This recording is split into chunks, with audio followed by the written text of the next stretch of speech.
just wondering if they're massive steps on sale. We're not giving them, I guess, maybe off the purchase, what they paid at the lease. Not credited. Credited. Oh, okay. So your rental price is your rental price. After that, it's a.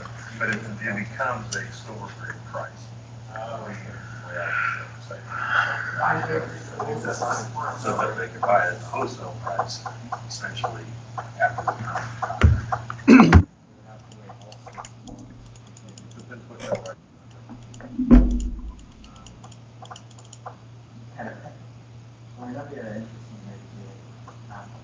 No, yeah, that makes sense though, because then people could just be like, oh, Do it for 1 month. this is $6,000 store, but I can't afford it. I'm getting rental. For 1 month. Six months. Get the wholesale price at the end if they have nothing to afford what you're saying after 1 month, saying, okay, I want to buy Yeah, you it. pay 10%, and then you just pay wholesale price. Which I mean. Well, that's what I said, that's why the reason I wrote the 2 line, I think it's why the 2 line down. Yeah. Basically, this is what the full retail is, here's what you, after your term of your contract, because you're not gonna give them this part.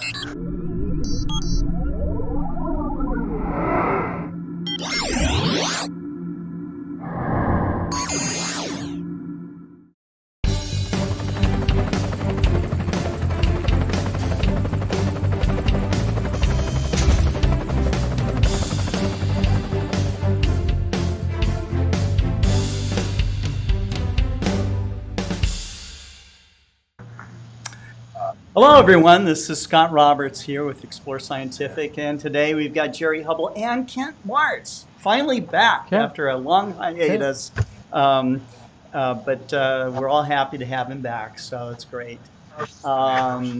We missed you, Kent. We missed you. We did. Yeah, everybody else missed you too. They kept asking where you were. We had some guys that needed some psychological help afterwards, but I'm still here, just at a different desk.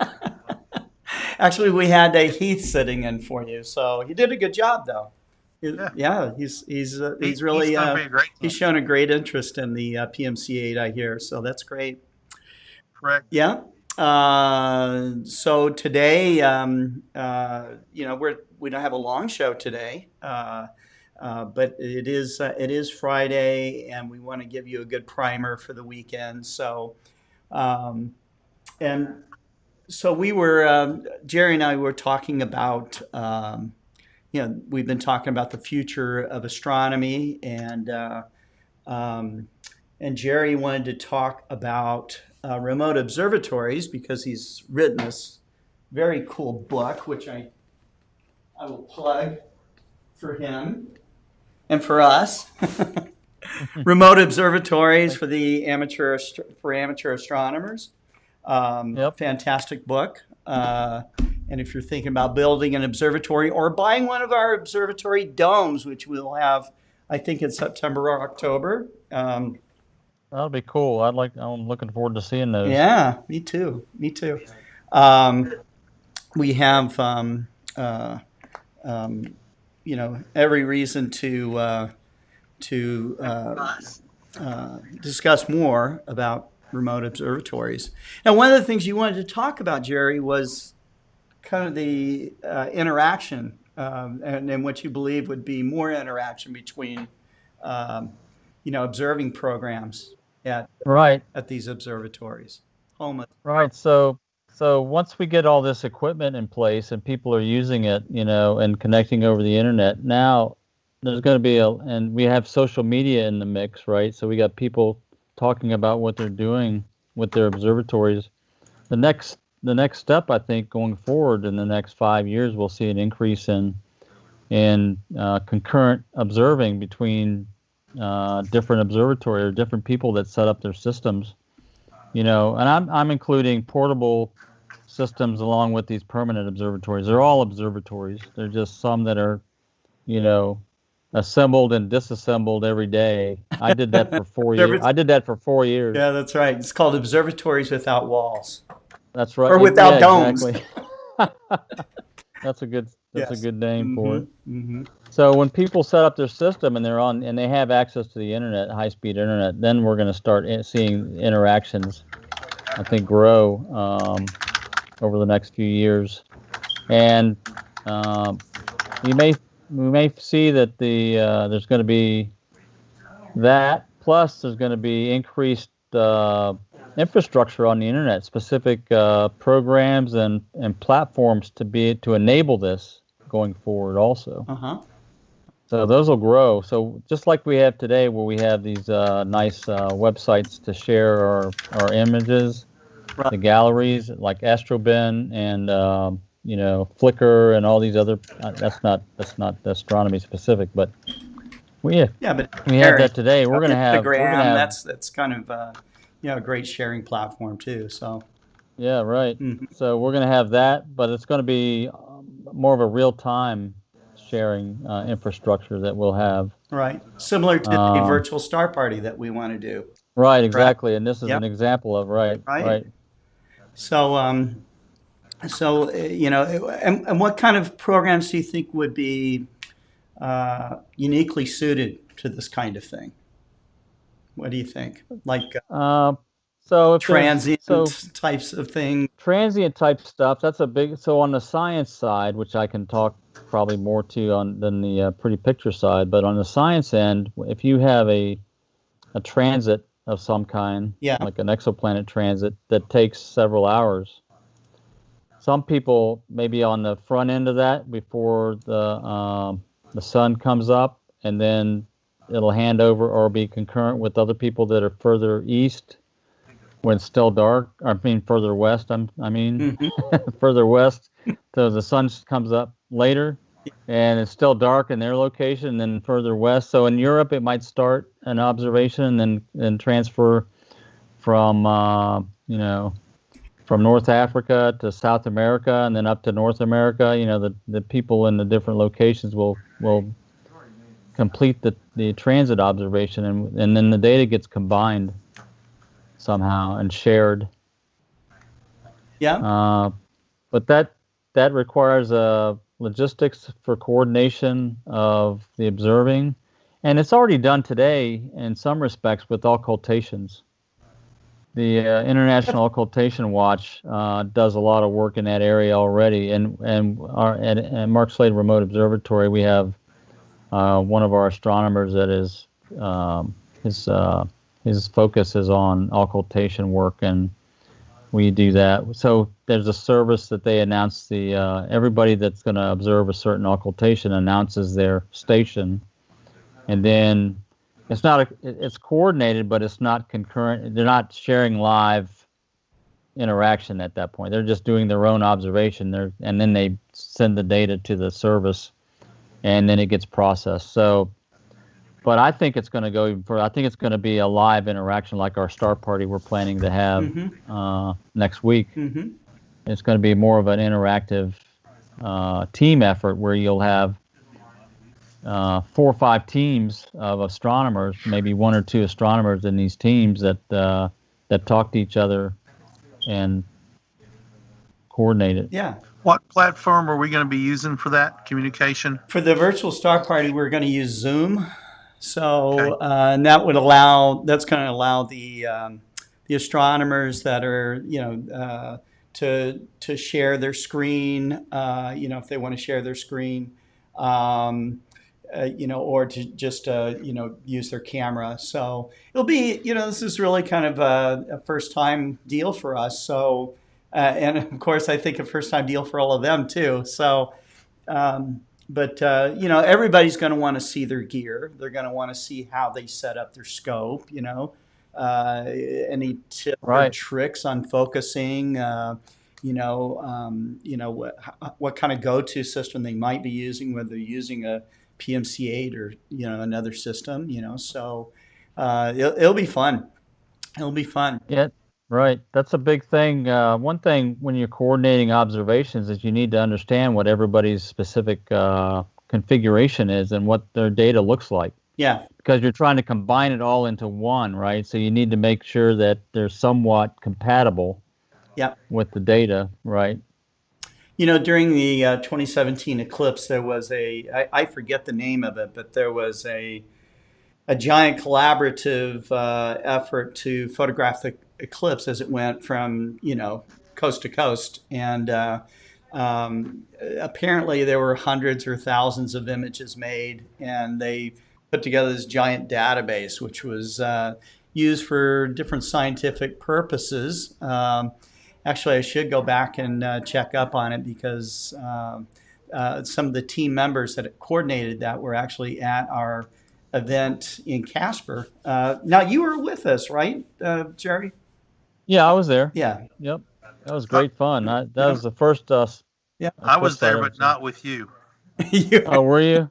You Yeah, were there, but really? not with us. What happened, man? yeah, I wasn't with the company at the time, and So you just Clint kind of and I like were- avoided us like the plague, or? we were going to Kansas City, and we decided to drive straight through to Casper, and basically got there Oh, that's the morning right. of the eclipse. That's right. You were with Clint. Yeah. We decided looked at going downtown and went, nope, we're going somewhere else. So otherwise, we would have been with you. What was that? What was that place we were at, Scott? That was- educational. It was a high school, is what it was. It was a high school. Okay, I couldn't remember. And we What it were with was. the Exploratorium Eclipse team, and they were doing the NASA feed. So it was pretty Right. cool. They had like this whole studio thing set up. Oh yeah, yeah. Yeah, a little bit more advanced than what I do here for this broadcast, but We have more fun. it was like walking into a professional studio. It was very cool. So let's recognize some of the people that are on with us today. We've got Nico, we've got Jim Norwood, we've got Wolfgang is with us.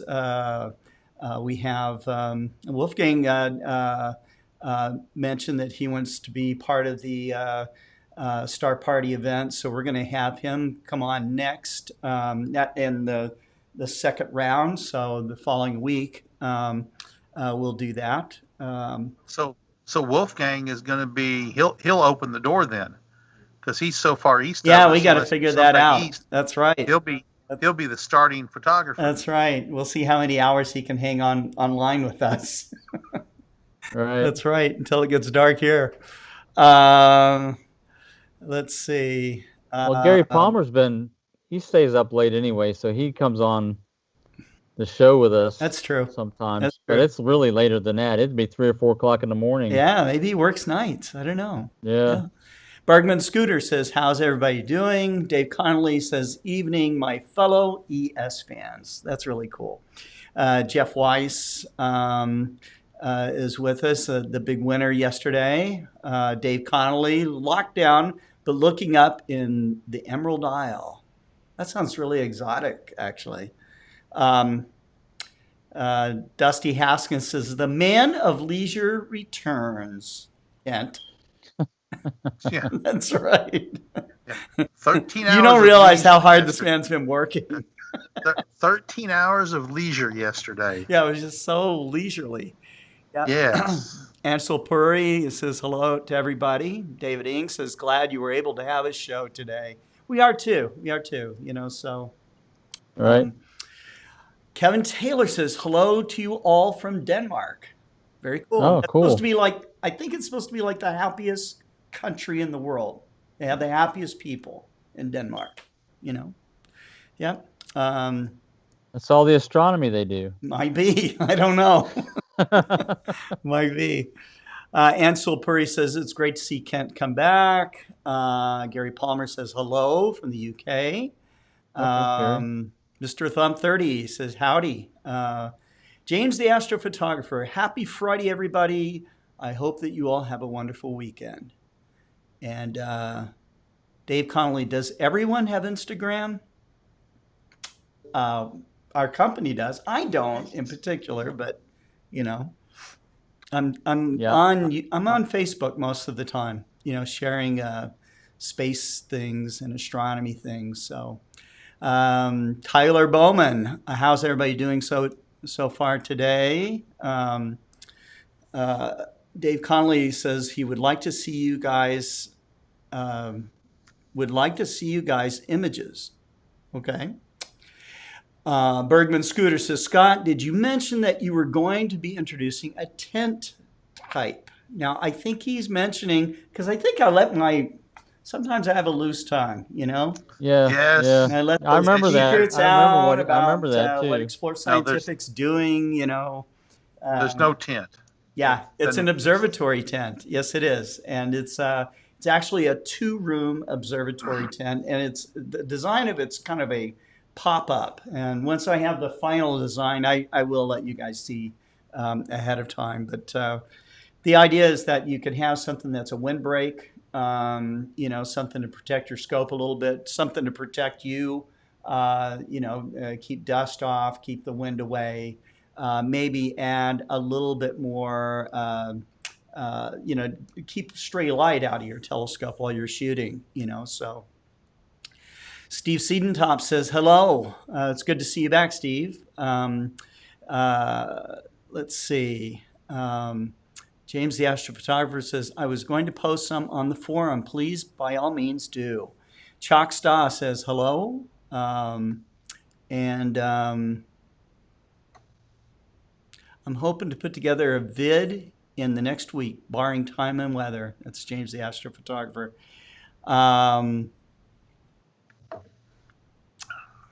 And everybody's happy to see you back, Kent. It's awesome. I appreciate that very much. It's nice. It's nice to be missed. Yeah, that's right. They got problems they got to call you about.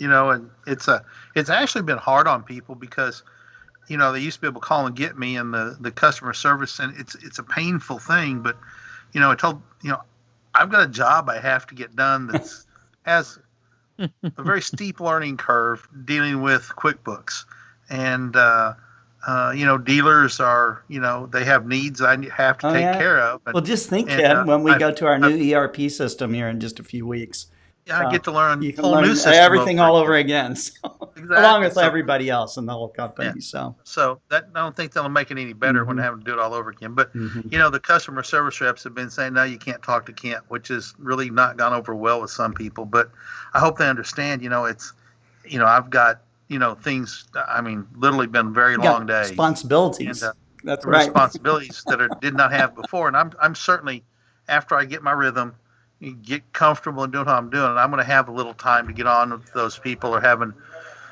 Yeah. You're a things second. that they You'll can't be a second fix. tier. You'll be a second tier, and then I'll Yeah. be third. Then I'll be third tier Yeah. instead of second. Is that like being third string on a football team? Yeah, that's right. You know, so I'll be the last guy you go to. yeah, so you know, it's been good for them because the other CSRs are learning more because of it. Because I mean, there is a learning Well, curve.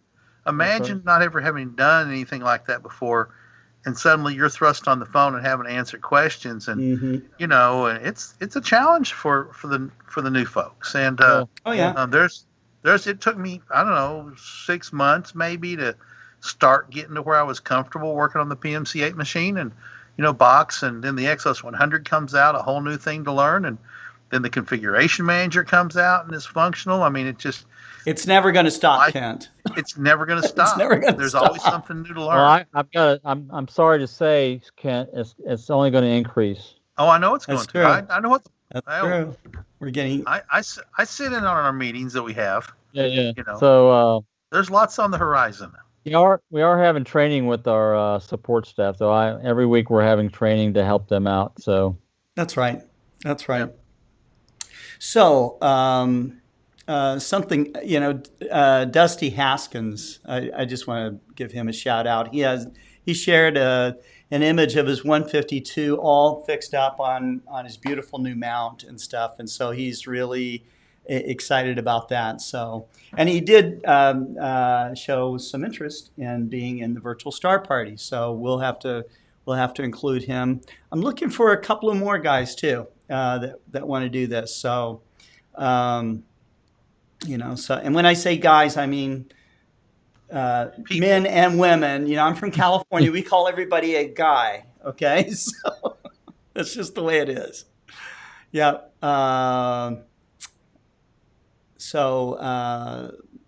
Steve Siedentop says it's good to be back. You spent a week in Montana. The skies are incredible. That is a high nice. country, you know, so that's what it's all about there. It is beautiful there.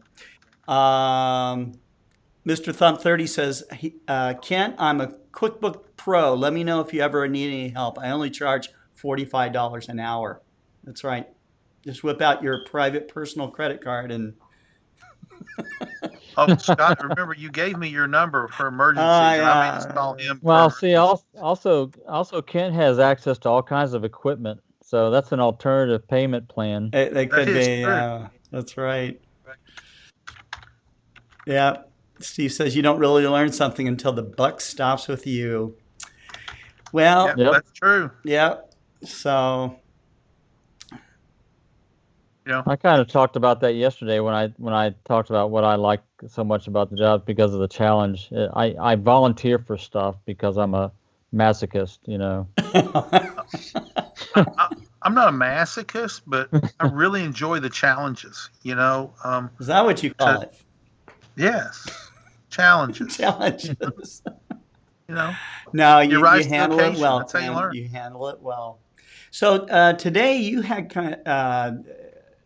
I was asking if you wanted to come on to the program, and you were working with a gentleman. What was happening today? This was a configuration manager thing or something? Well, unsure what it was. A couple of the other CSRs, Heath and Samir, I think, had been on with him and weren't able to solve the problem. And I finally got back with him this afternoon.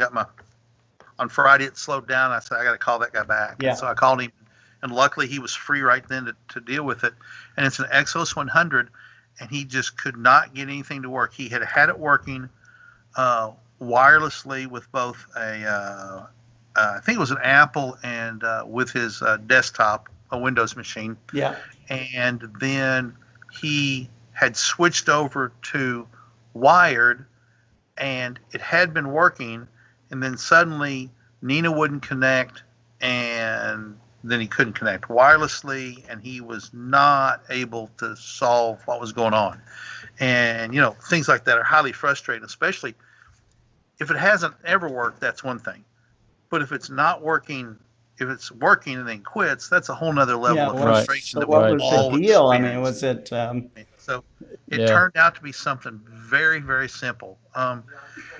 In the I can demonstrate. manager, I can demonstrate that. I'm ready to demonstrate that right now. So let Kent describe what it was first. So here's what I did. I literally said, okay, we're going to start from the very basics. Okay. And he got on, and his Wi-Fi dropped off. Okay, so let's download Wi-Fi info view. And he got it downloaded, and we watched the Wi-Fi. It was on channel 6, really strong signal. No other machines were on channel 6, so we sat there for probably 4 or 5 minutes watching it, and it stayed up stable. So we reconnected the Wi-Fi to the Windows machine and sat there and watched it for 3 or 4 minutes. It was stable. So we launched the configuration manager. It saw it, and then we launched Explore Stars, and it worked. It didn't work. And so I said, okay. So we went to the configuration manager and found the COM port, and he didn't. It didn't pop up. And I said, okay, just type in COM3, and I said it's uppercase C.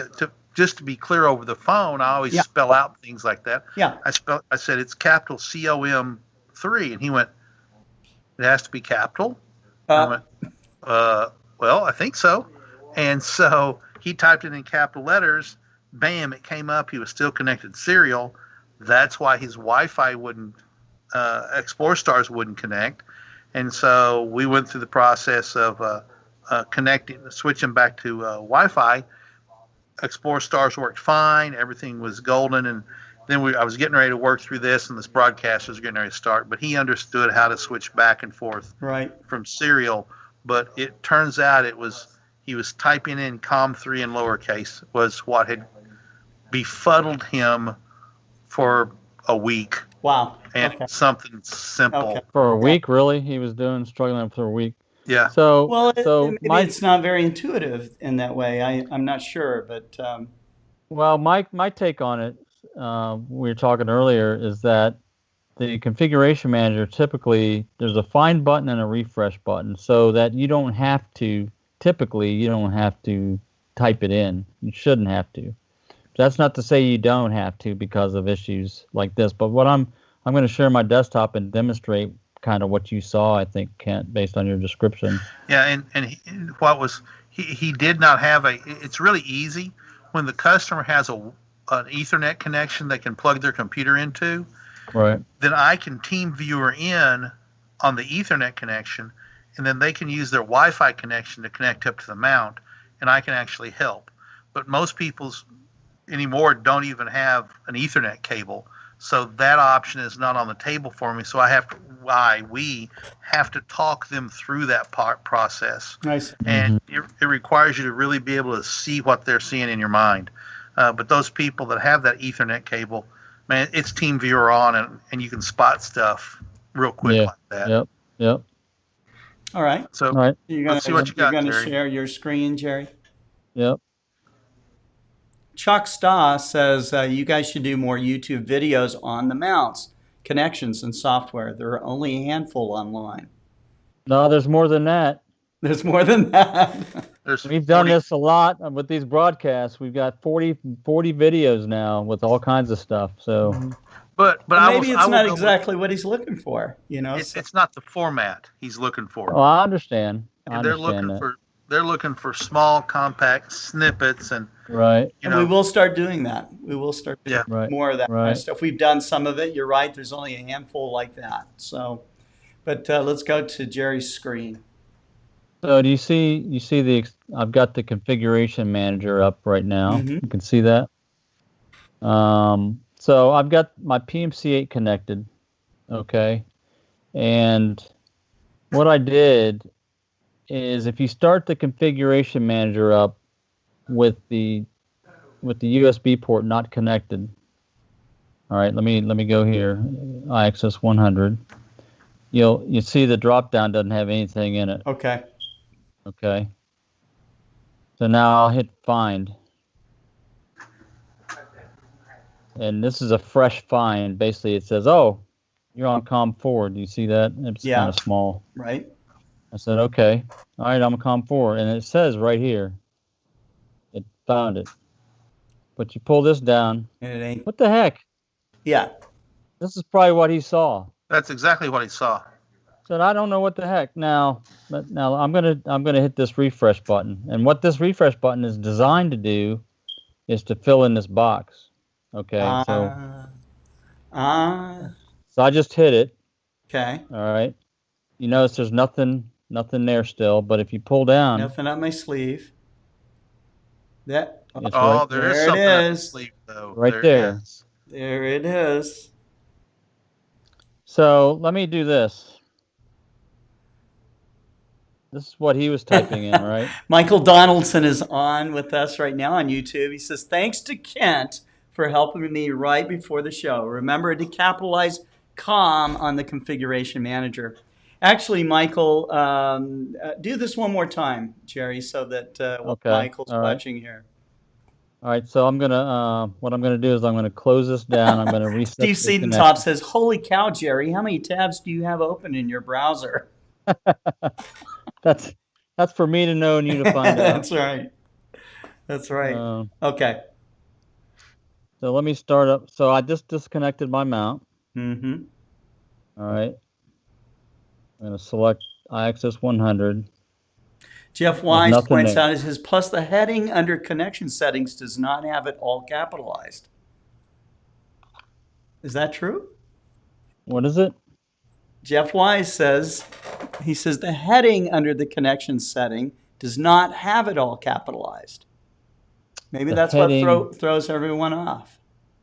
The heading underneath the connection. On this tab? Maybe when you hit refresh. Let's see what happens. All right, so what I'm going to... Jeff says, look right there. We can't... No. All right, so I'm going to hit find. All right. Okay. Let's see if my COM port's there. Okay. All right. It says COM4. Was that capitalized? That's capitalized. Okay. This is capitalized. That's capitalized. Now, if I hit find, okay. When I hit find, let's see if it's capitalized here. Okay. COM4. It is. It's capitalized there. How about down there, the dialog box? Yeah. How about when you hit refresh? Now All this right. is the So part. now let me Hey, Jerry, go down to the dialog box and see if it's there. what dialog box? Down where the 1 and 0 1 communications are. What? Right there. What does it say down there? Right here? Yeah, my screen's not big enough. Oh, Oh, that's I'm all sorry. capitalized. It is It's all capitalized. That's comp, Yeah. that's comp 4. Okay, I see what you're saying. 1 and 0. Yeah. Yeah. The 1 and 0, by the way, on the configuration manager is the sequence number. Basically, it goes the way Chris Moses. It scrolls backwards, so the most recent item is at the top, and it's Oh, got I sequential see. numbers. I think you see where it says COM port, right to just above Yes. and to the left of the Yes. find button. I see it. Right under IP post. Right there. There. Yep. That's not all caps. Why does it have to be? We're, A clue. yeah, a clue. Yeah, a I clue. could, a clue. All right, so right now I plugged it in. Okay, you plugged it in. It's not in the drop down. I hit find. This will be the third time I hit find. Okay. It'll tell me you're on comp 4. Yeah. Okay. Okay. And it reports it here. Okay. And I go to the pull down. It's still not there. What the heck? Okay. And what do you do to fix that? You hit refresh. All right. Now, it doesn't pop it up here. So now you say, what the heck did it do? It didn't do anything. Okay. You hit this. And there it is. And It's there There it is. hiding underneath the blank stare. Yeah. Is that the directions on the instructions page? Sure. Well, maybe not to that detail.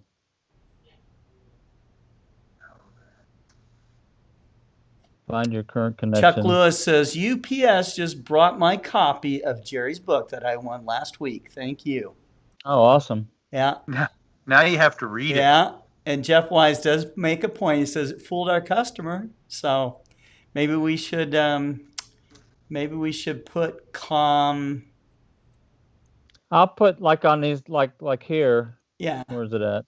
I guess it's on the. It's actually on the ASCOM driver configuration. We can talk to Chris Moses about it.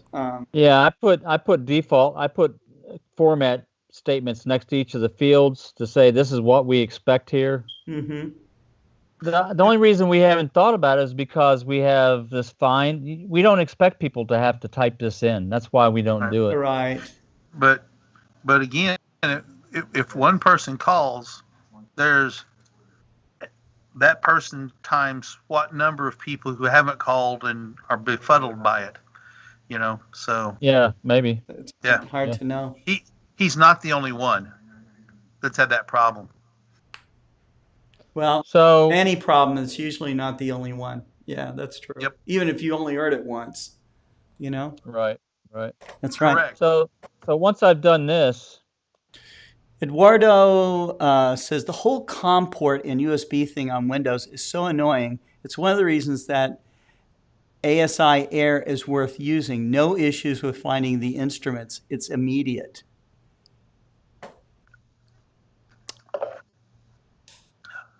Jeff Wise says he always checks his device manager to confirm the port.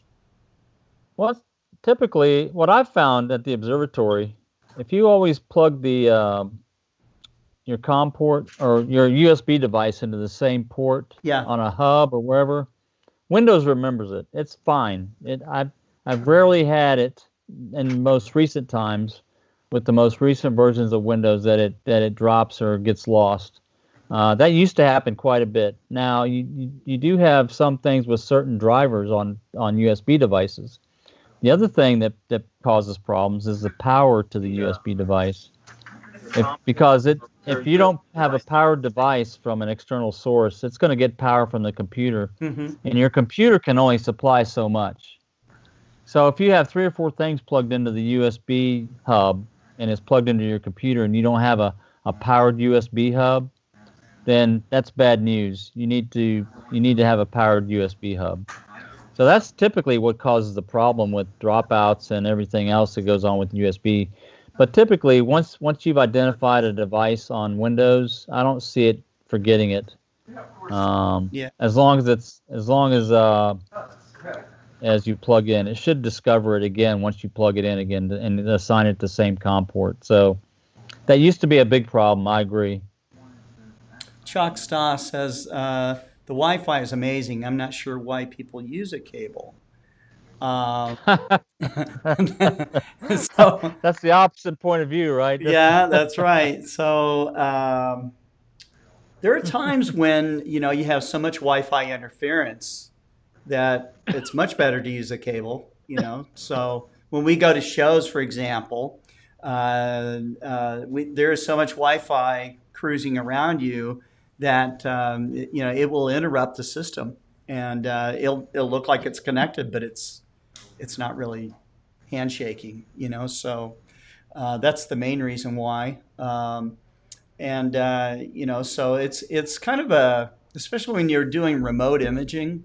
I think you've said this many times, Jerry, and I would agree. To have a cabled system to at least one computer is a good idea. So Yeah, it's much more reliable. yeah. Yes. Mm-hmm. Robust. It's just robust. Yeah. There's no chance of Wi-Fi interference happening. So. But if you're going to be Yeah. at a remote location, it might be wise to take more than one cable with you, because the way my luck runs, I'm going to get out in the middle of Wyoming and after the cable driving breaks. 3 days, and a cable breaks or a prong's bent or something. Well, that's the thing. When you're in the dark and you're trying to plug in something, you really need to be careful and take your time plugging things in, because you can jam it in sideways and bend a pin, and then you're really. I've jammed in USB ports upside down before, and they don't like that very much. No, they don't like that very much. Don't like it. That's true. But you got Wi-Fi backup, right? So that's right. So there you go. Another topic that we talked about, Jerry, was the Telescope Drive Master. I know that that's not a PMC-8 thing, but you are kind of one of the gurus of the Telescope Drive Master. This is a product that's made from another company. Jerry was one of the early adopters of that product. The Telescope Drive Master. I was your first customer. Oh, you were number one. Okay, well, that makes you a very early adopter. Right. Exactly. I don't know. I didn't remember if you recall that or not, but I kept pinging on you. When is it going to happen? When are you going to get it? Right. For months. Yeah. Months and months. Right. 'Cause I'd heard about it, and. So what does it do, Jerry? What's the TDM do? So the Telescope Drive Master is a high-resolution encoder that is mounted on the right ascension axis, and it monitors the rate of the mount when it's tracking. Okay, and it's a tracking rate controller, not a guide rate. But it uses the same interface to speed up and slow down the mount to correct for periodic error, is what it's designed to do. With an internal device versus having an external camera and optics to bring in data from the sky. It's basically got this very high resolution incremental encoder to monitor the rate, the drive rate, and it does an excellent job. It's very fast. Mm-hmm. It corrects the mount 5 times per second. And it controls, for example, the G11 that we have, the TDM mounted on at the MSRO. It brings the RMS rate, tracking rate. It's a tracking rate for the PMC, for the TDM versus a guide rate, because you're not guiding on anything. Right. You're just correcting the tracking rate. So in terms of that, it goes from like 6 to 8 arc seconds RMS, which is the native PE on the G11. Okay. I get down to 0.35 arc seconds. 0.35, not 0.35 arc seconds. Yeah. That's right. Wow. So does it hook up to ASCOM just like everything else? Or No, the Telescope look like? Drive Master is a standalone system. That's the other beauty thing about it. You just plug it in, turn it on, and forget about it. It's just like it's part of your mount. You don't even worry about it. Mm-hmm. Now, I wrote some software that will record data off of it and show it real time, and I may be able to actually demonstrate that if we want to spend about 5 minutes. See if I can get on the observatory and I can show you what that looks like. Sure. Of course, this is a this is a impromptu presentation, so let's see if everything works for me when I get on the It's gonna blow observatory. up. It's gonna blow up, Jerry. Right. We do this to you on purpose, Jerry. Scott and I scheme for weeks on these things. I actually enjoy showing off Got the a guy observatory. standing over there. He's gonna fry the system. Yeah. Right. You know, it just, by doing this, it just proves how robust a system you have developed. I mean, it just works on command. It just works. That's right. Yeah, Caesar Brello says 41 episodes and it's only season 1. That's true. Oh man, True. season 1. I know. And I tell people we're on the air every day. They're like, "What?" Yeah, it's a lot. Yeah, but it's good. You know. And we All right. and we continue to have topics to talk about. Well, I mean, I'm going to there's share my desktop now, and you'll Astronomy's see. an endless thing, Kent. sir, Astronomy is this endless thing. it is. It is. All right, can you Okay, see my you want desktop? me to share? Okay, here we go. We're into the Mark Slade Remote Observatory. That's right. This is the. We got some complicated desktop because we have some reference checklists and stuff for people. We developed this for our astronomers so they can not have to pull up a separate document. They can just look at their desktop and see what to do. But once you get trained and you get used to it, you That's a just good do it idea, automatically. actually. You just made that a background image, I guess. Yeah, exactly. Mm-hmm. Yep. Very good. So now what I'm going to do is I'm going to connect to, I'm going to start the path up.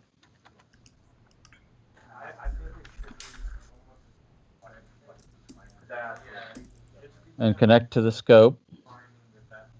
Now our PMC-8 stays connected all the time. I should say stays powered up all the time. I'm going to bring up cart to seal and connect to the path. I'm not even going to start up Maxim. I just want to move the mount to a location, and then I can start it tracking, and then I can bring up the Telescope Drive Master program that I wrote. That is called the TE Recorder. It displays the chart. Where's that at? Oh, here it comes. Sometimes cart to seal takes longer to start up for some reason. I'm not sure why it does, but No.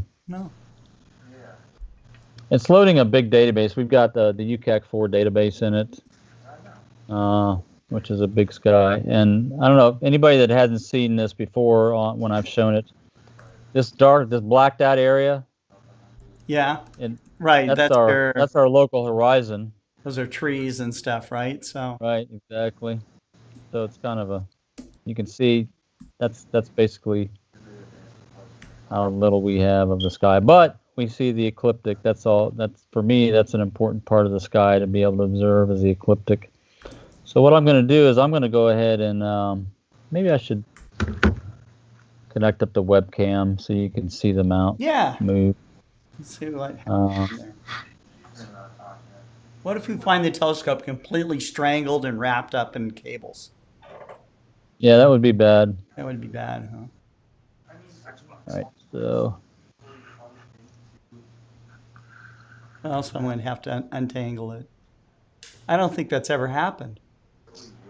well, I've only had to go to the observatory twice over the last almost 5 years to rescue it because I couldn't recover from remotely, which is pretty good. I can typically recover if it starts doing something weird or points to the ground for some reason. I can usually recover it remotely. All right, so there's the scope. Everybody see that? Let me enlarge that a little bit so it's easier to see.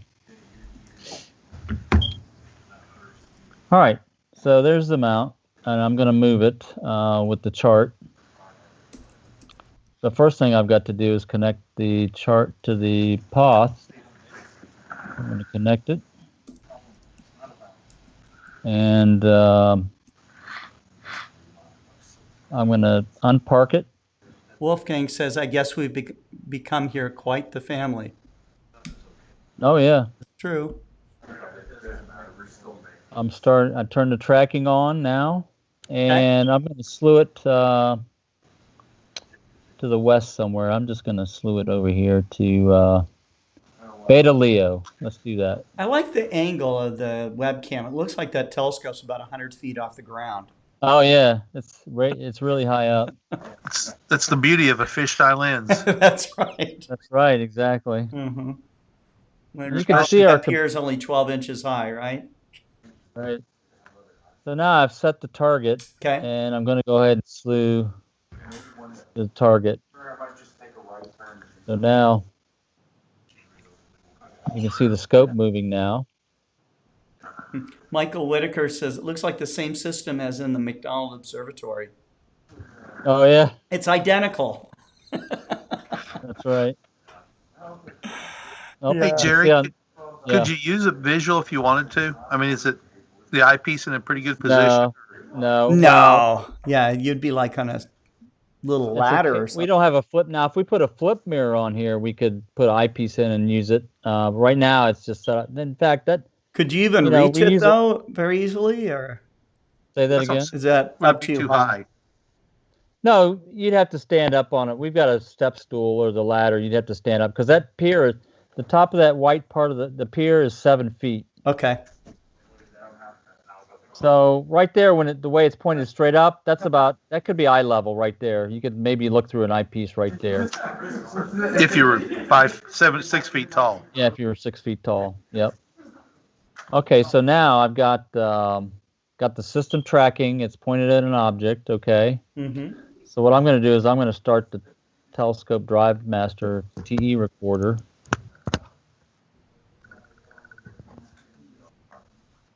And it first asked, so this is this program I wrote. And let's cross our fingers. I'm going to start it and let's see if it connects. And didn't connect. No. Let me stop it again. I'm gonna restart it.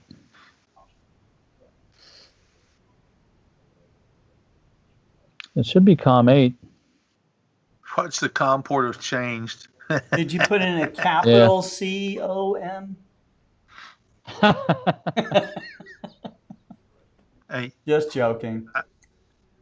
Oh, I know what the problem is. See, this is part of the troubleshooting. Now, I leave the mount powered up, but I don't leave the PMC-8 powered up. I mean the TDM. I leave the PMC-8 powered up, but I don't leave the TDM. So Jerry, how robust? Even if it's not powered up, if you take a lightning strike, everything's going to be toasted. How robust is your lightning protection? We've got our power. The power system comes in from the house. It's plugged into a UPS system that's got lightning protection and stuff on it. That's in the house, or? in the observatory. We've got a UPS with a battery backup. So that's already turned on. So now I just got to turn the TEM on. That's the switch right here. Sometimes a house when Jerry's in trouble with his wife and where he has to go. Right. Yeah.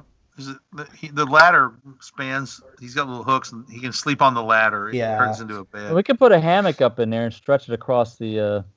It's a good idea. All right, so now I'm back. So now I'm going to hit start, and it's going to work. Because the PMC-8 was turned on. The Telescope Drive Master was not powered up. Okay, gotcha. The PMC-8 leave on all the time. Yeah, right. It always helps exactly. to turn things on. All right, so there's the. So what's happening right now? All right, so this is what it's doing tracking. Now, the way you see this value here where it says TE 0.131. Jim Norwood says, "Yeah, if the rocket scientist has trouble with the remote observatory, I'm probably just going to stick with the little stuff." No, it's not that. He's not a rocket scientist. He's a nuclear instrumentation Yeah, engineer. he's a nuclear scientist. Big difference. There's a big difference. Well, when rockets blow up, it's pretty localized. Yeah. But when nuclear instrumentation causes a problem, It's still localized, but it just keeps going down to this giant hole all the way down through the center. It eats its way to India. I think Yeah, India is that's right. directly Oh, opposite China, us. China syndrome, right? Or India, wherever you're at. Mm-hmm. No, so even the best of us that know a lot of stuff, or seem like we know a lot of stuff, we still make mistakes and we still have problems. So that's kind of a myth. Sometimes I make like I know everything, but I don't. I really don't. All right. So Jerry, what's this graph showing us? This is showing the tracking error in arc seconds. It looks terrible. Well, look at the range. Look at the scale on the side here. This goes from I don't know if you can read that really. It goes. This is the 0 line. It's supposed to center itself, but this is 0. So the peaks go from like 0.6 to minus 0.6. Yeah. Or so. But the calculated value is the RMS value. The way it's calculated is a statistical number, and the number I'm displaying here, which is plus or minus 0.725. That's 2 times or 95% of the values, where RMS value is 68%. It's a 1 sigma value instead of a 2 sigma value is what it's called. So I'm displaying a 2 sigma value, which is twice what the 1 sigma value is, which is what the RMS value is.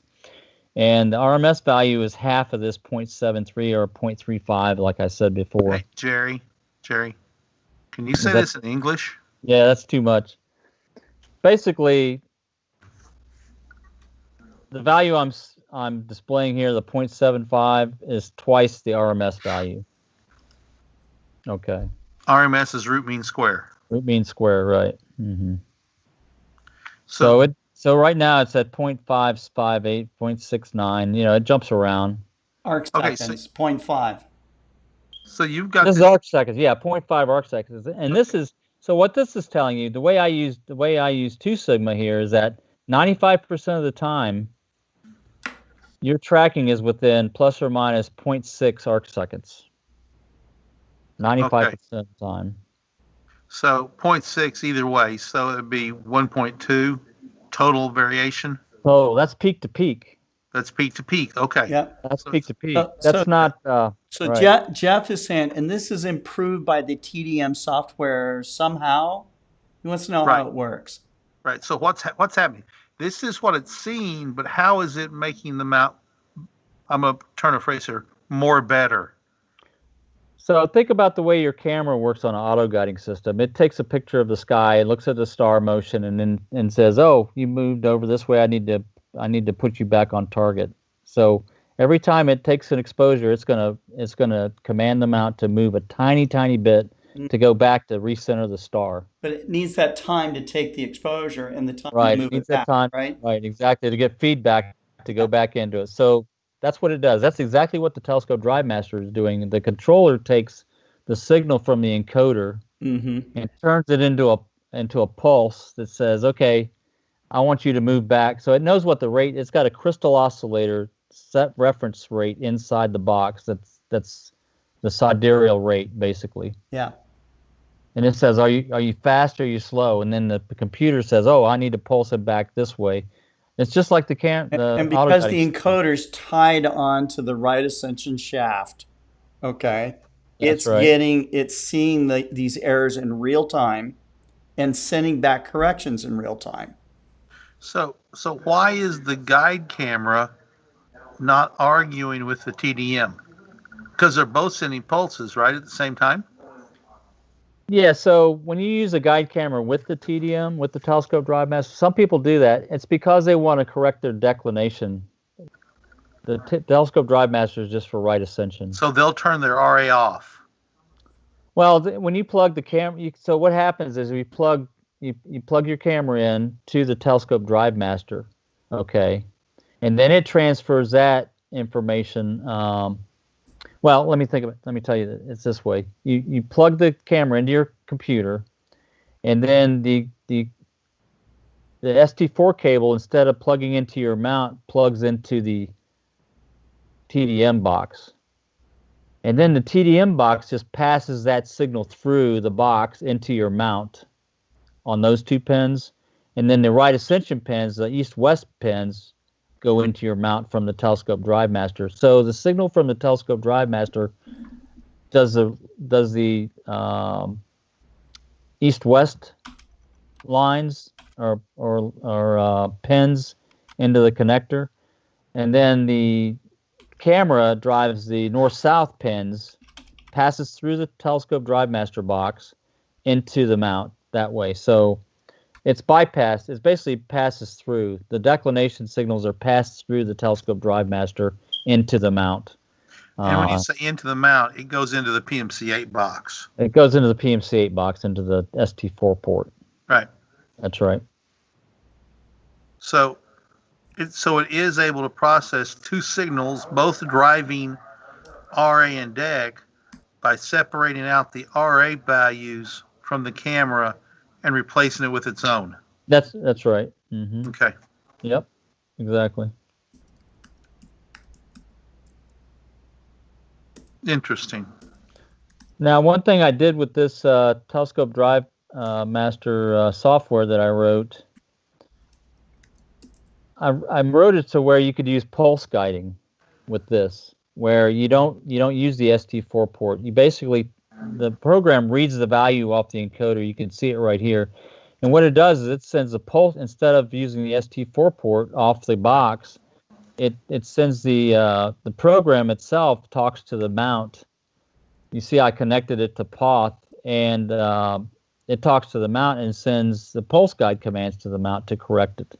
And that's what this control system part up at the top is for. So Eduardo Simone on Facebook said it uses the crystal as a clock. Yeah, I'm answering the question right now. Yeah. So it uses a crystal oscillator circuit, is what it uses. So and so there's there's a resonance. There's a mechanical, right, because it's like vibrating, right? So when electricity is applied, it starts vibrating. It's really really accurate. It's really super like in the PMC-8. Like in the PMC-8, I use the processor clock, which is basically an 80 megahertz clock. I detune the 80 megahertz clock to keep track of sidereal time instead of solar time. Okay. And so I've got a very accurate sidereal clock hardware in the PMC-8 that I use to do the motor timing and calculate the motor pulses and all that stuff to get a very accurate pulse rate to do sidereal rate on the motors. That's exactly what he's doing here. I think in the telescope drive master, he's using a reference processor oscillator frequencies to generate the clock pulse to measure the sidereal rate. I see. And that crystal, I mean, that's why watches have crystals in them. You know, crystals are used in all sorts of ways to manage time because they vibrate at a very precise, very known, very stable frequency, basically forever. It's a few parts per million. Yeah. And so because of that, you're able to then measure that oscillation and apply all sorts of time functions to it. Yep. Yeah. Well, gentlemen. All right. Well, let me shut this down. Okay. Thank you. Eduardo Ponsdominich. Scott, is that an ED80 as a guide scope? Wonder if that's good or overkill for a 127. I think he's talking about what's on your desk in your background. Oh. Yeah, it's an ED80. Here, I can show it, I guess. There we go. Yeah, this is an ED80. It's got a... Have you stopped sharing your screen? Let me stop my share. There we go. And I've got a little auto guider camera back here. Is it overkill? I don't know. Is there any such thing as overkill? I guess if I had a bigger scope up on top of this, I don't think it's overkill. I mean, the more light you can get in, the more guide stars you get, right? So That's I right. don't Yeah. think it's yeah. I don't see As long as you're not overloading your mount. Well, it's also a yeah. wide field. This It's a thing it's a rides. I mean, it's a very lightweight system. This is all carbon fiber, so it's super lightweight. You know, I got a QHY camera back here for imaging. Electric focusers. I have an Optec electric focuser over here on the other side. Okay. I have a finder over here. These are Losmandy rings here. This is a stick PC right here and a USB hub. So we 3D printed a little bracket to go on there, and everything plugs into the stick PC. And the stick PC has, Jerry helped me load it up. It's got all the astronomy software and image capture software and everything on it. And, so I'm setting the whole thing up for remote imaging is really the goal of it. So you can use TeamViewer to log into the stick PC. The stick PC is the device that's actually doing running. Is that it's running the whole system? Although it's not. This is an old stick PC, so it doesn't really have, I don't think, enough oomph for what all the stuff I'm doing with it. It does work, but right. But I think I need something that's a little bit more powerful up there to run it all, because I mean it's not like it's not as powerful as even an old laptop. So it's not. It doesn't have enough power to run the. It actually does have enough power, but just enough power. So I'd like to have some margin, for all of that. But once I get that replaced, then I think we're good to go. And so Jerry and I will play with it and get it up and running. And once I have that all kind of dialed in, I'll let people on the show run it. So that'll be fun. Yeah, that'd be cool. And you can have it. You can demonstrate it remotely out in the showroom and stuff like that. You can sit it, show people how it works and demonstrate it. And you can take pictures from beautiful, dark Springdale, Arkansas. Yes, dark with clouds. Bortle 6 or whatever it is here. 7. Well, I just need to get some nebula filters, right? Line filters. Yeah, need to get a filter wheel. Narrowband. Electric filter wheel on it. Yeah, Eduardo says, try the Raspberry Pi. You can get it with 8 gigs of RAM. I might do that. Robert says he uses a stick PC as well. So far, so good. Anyways, it's a cool system, and, it doesn't, this whole, if you think of what this would do compared to telescopes maybe built in the 90s or something, this is a bargain. this is this was well, when I bought in 1987, this is pretty far back. I bought my 2120 LX5 10-inch medium Smith Cassegrain. Okay. No computer. I paid $3,000 for it. I remember I used to sell for $3,000. 1987, $3,000. Just think what that is today. Yeah. Oh yeah. Hey Scott, have you talked, thinking about it, talking about astrophotography? I haven't been on the show in the last week. Have you talked about dust and the impact and what we've been talking about? No, I have not. I have not. Okay.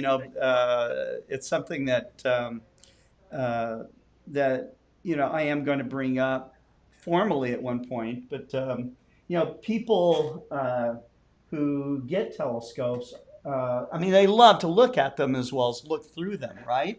But sometimes people get so so dialed into looking for tiny imperfections. Okay. Yeah. That and they think it's going to, like if there's let's say that there's a tiny speck of dust between the lens elements. It absolutely has no effect whatsoever. Absolutely right? no. I'd be ashamed to show you what the what the 165 looks like in the Oh, today, the yeah, it's like got MSRO. lots of dust on it, you know. I mean, that's a working telescope system. Right. If you look over Scott's shoulder, there's a MacCaz 152 back there, the First Light MacCaz 152. Oh, back here. And yeah, and it has a 2-inch hole. Yeah, It has a 2-inch piece of dust right in the That's dead right. center. That's a right. dirt clod That's Yeah. right. Yeah, in the form of a wasp hole nest, right a through the wasp mirror. nest That's true. on it, That's true, and and you it can't does see it. That's not true. affect the telescope true. at all. Well, you So- remember when you first came to work for us, I posted on your wall a photograph of McDonald Observatories Yeah. big telescope. Okay. Yep. And there was a gentleman, professional astronomer, who lost his mind, I guess, took a 9mm handgun and started blowing holes into the mirror. Okay. He tried a hammer first and couldn't do anything. No, when he realized that the gun wasn't breaking the mirror, he went down with a hammer and started wanging away at the mirror. Apparently, he also shot a round right over the superintendent's head as he came in to see what the commotion was all about. You know, they thought that they had. I mean, the scope was relatively new at the time, and they thought that they had lost this mirror and could not. I mean, they were just really worried about what it was going to cost to replace this mirror and everything. So they started doing some very careful measurements, okay? They determined they lost less than 1% of the performance. And if you look at this scope, I mean, it looks horrible. You can Google McDonald Observatory mirrors shot with pistol, yeah, and you'll see it. Yeah, you yeah, can find yeah, it. that's It's out true. there on the Google That's has true. it. Yeah, it's but it's something where people definitely get, how can I put it, over concerned about such They'll things. They take really bright flashlights, Yeah. Oh yeah. shine it at all sorts of angles, and go. Hey, I'll admit, you know, when I first started out in astronomy too, I was doing the same thing. You know, We've I was all doing the done it. same thing because I was like, you know, if I saw something that looked a little strange, or you scattered the light, because you're scattered, you know, a flashlight will scatter across the surface of this glass, and that glass is polished to within a fraction of a wavelength of light. So because of that, and because it's reflective, okay, you can really see down into these tiny defects, okay, that have no bearing at all on the performance of the scope. I don't even think you should call them defects because they're not a Well, defect. there is no Tiny- perfect anything. There's no perfect lens surface. There's no, you know, you're polishing it with polishing compounds and polishing Which is tools, grit. and Which is grit. that's right. That's right. So, Yeah. so what are you after? You after, you know, is it jewelry that you're after, or is it performance that you're after? You know, You've if you're a talked about that professional or a before. research astronomer, you're after performance. You know. Yeah. And all the Yeah. professional telescopes, I guarantee you, yeah, it looks like if you took a bright flashlight to the 200-inch Palomar telescope, it looks like kids went on the mirror with a skateboard. That's what it looks You know, like. David Levy's telescopes at Jarnac Observatory. Mm-hmm. David Levy lives in Arizona. Oh He yeah, has it's a a very thick large- layer of dust over everything. He has a very large roll-off roof observatory, Yes. and roll-off roof observatories are not airtight. And when the No? wind blows, the dust flies. That's true. And it is astounding, you know, and love David to death. And David, if you're watching, love you, brother. And don't clean your telescopes because it's magic dust. it's magic dust. It doesn't affect anything. Well, Visually, you look at them and go, oh my gosh. Let's But talk you look about to what the happens. eyepiece, they're Well, gone. let's talk about what happens if you do clean it and you streak it. I mean, you can damage it, the coatings, right? Yeah. Well, you know, you would have to, you know, in the old days when people first started doing multi-coatings, okay, a lot of the coatings were soft. And I remember manufacturers using the excuse, you know, if you went over it with a, you know, and cleaned it and you saw the coating come off, okay, and I've seen soft coatings come off with just a regular wipe of lens cleaning tissue. You wouldn't believe That- my SCT. That's My not right.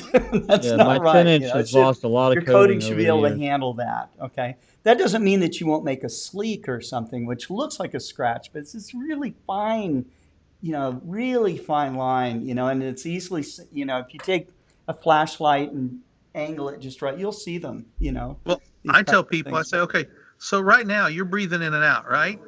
Okay. Yes, And so when a shaft of I think I sunlight am.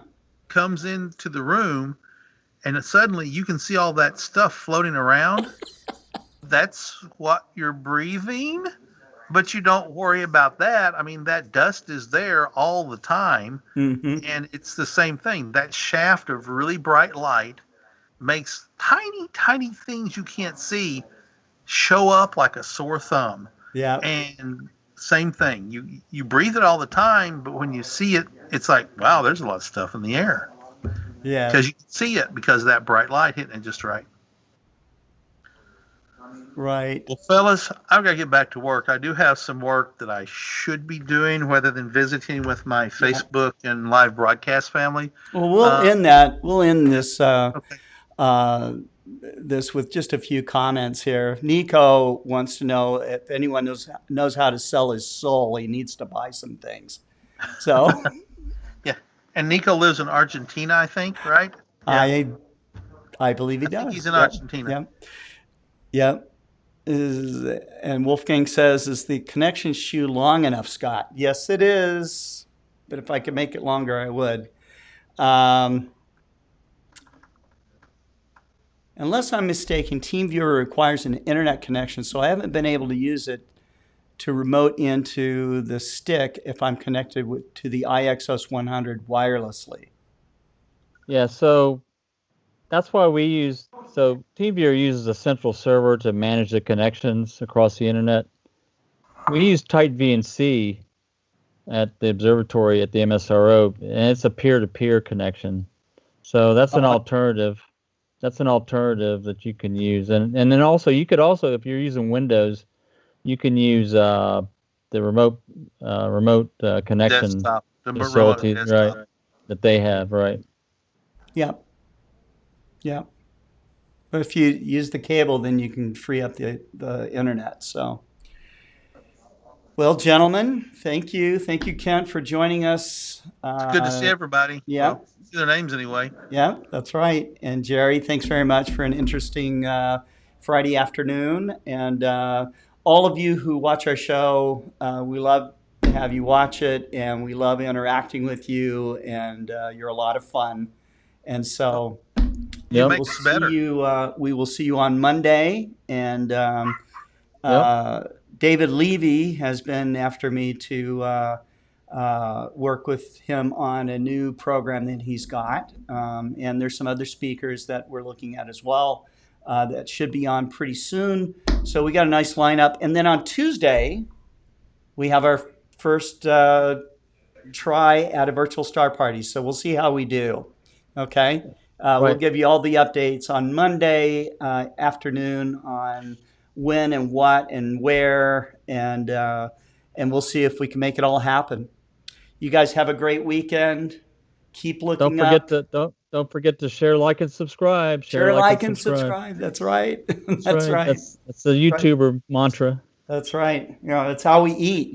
Jerry doesn't get paid unless we get one more share here. So take care, guys. Thanks a lot. Good night. See everybody. Good Bye-bye. night.